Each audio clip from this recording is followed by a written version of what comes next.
Desde su estreno en 1973, El Exorcista, la obra maestra de William Friedkin, basada en la novela de Peter Blatty, se mantiene firmemente en la cima de la lista de las mejores películas de terror de todos los tiempos. Esto quizás se deba en gran parte a que, a diferencia de otras películas del género, El Exorcista nos propone algo más que tan solo una experiencia de terror superficial, sino un viaje a lo profundo de la psicología humana, la fe y nuestros miedos más primarios. Por supuesto, podría hablarte de algunos aspectos que son verdaderamente brillantes en esta película, como el enfoque realista y crudo, una magistral adaptación de la novela, las ubicaciones reales y los sets auténticos, los efectos especiales muy bien logrados, la increíble fotografía que va cambiando a lo largo de toda la película, la elección de la música y también la edición y el montaje. Pero tratándose de críticas, reseñas y análisis, tenemos cientos de videos, algunos realmente buenos. Digo esto porque hoy mi intención es aportar algo distinto y menos difundido. Les propongo durante los próximos minutos a que me acompañen a desentrañar los secretos detrás de la poco ortodoxa dirección de William Friedkin para lograr actuaciones auténticas, creíbles y sumergir nuestros sentidos en el aterrador mundo que crea en pantalla. Comencemos por el principio. El proceso de casting del Exorcista fue meticuloso y resultó en un elenco que contribuyó significativamente al éxito de la película. Ahora bien, sin quitarle mérito a los actores, creo que parte de ese éxito se debe sin dudas a los controvertidos pero efectivos métodos aplicados por el director.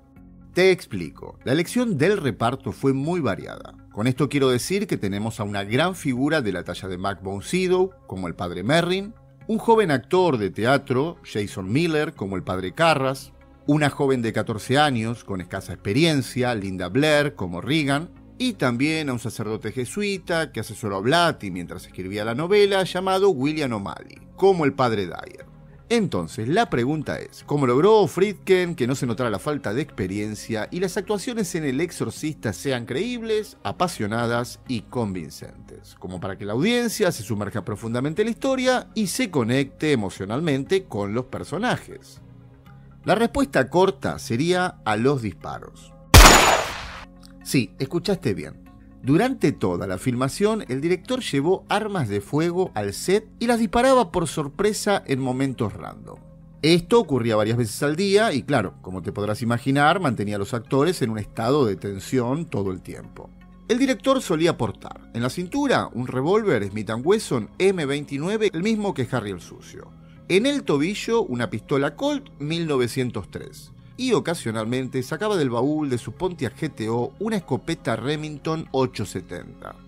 La verdad que esta táctica, aunque controvertida, demostró ser muy efectiva para crear una sensación de peligro constante en el set, que encajaba perfectamente con los acontecimientos que se nos cuentan en la película. Los disparos ocurrían tanto en los descansos como cuando se estaba filmando. Como ejemplo, durante la escena donde el padre Karras está sumido en una crisis de fe, escuchando entre penumbras la grabación de Pazuzu, debía sonar el teléfono, lo que haría que el actor Jason Miller se sobresaltara.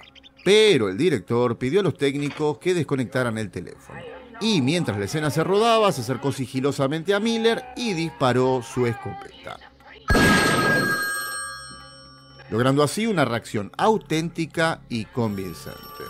Luego, en postproducción, se cambió el sonido de la detonación por el de la campanilla.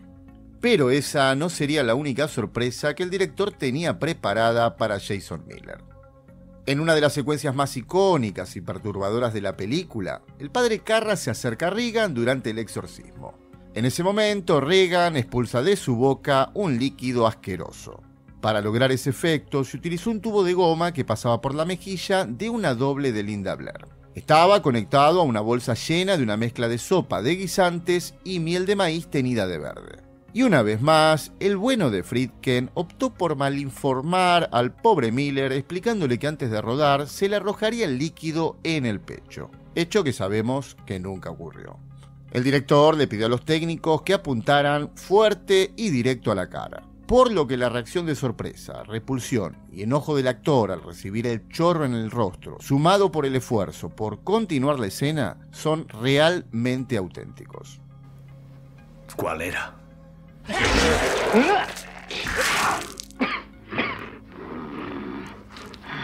La actriz Ellen Burstyn fue otra que no se libró de los métodos del director. Durante la filmación de una de las secuencias más intensas de la película, en la que su personaje, Chris MacNeil, es lanzado por la habitación por la fuerza demoníaca que posee a su hija Regan, la actriz sufrió una lesión en la espalda. Para lograr este efecto, se utilizó un arnés de alambre sujeto a la cintura de la actriz, que estaba conectado a un sistema de poleas del que tiraba un técnico de 120 kilos.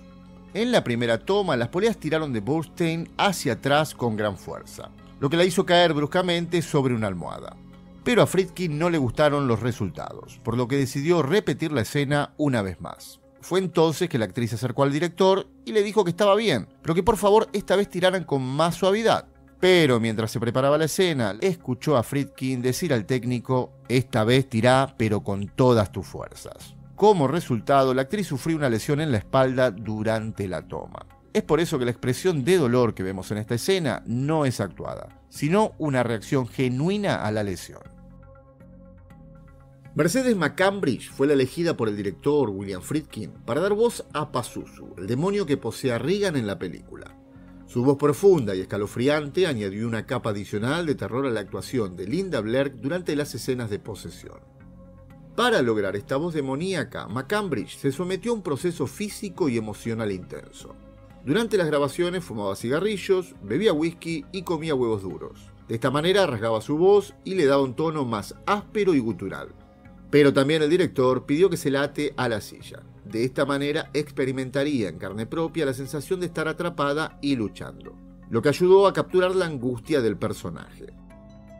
Por último, ¿cómo hizo Friedkin para que un sacerdote que jamás había actuado en su vida nos dé una escena tan increíble al final de la película?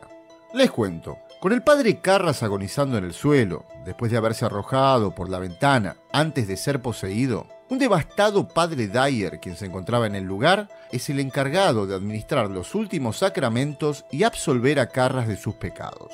Al sacerdote jesuita William O'Malley, que jamás había actuado, esta escena de alto contenido emocional no le salía para nada creíble.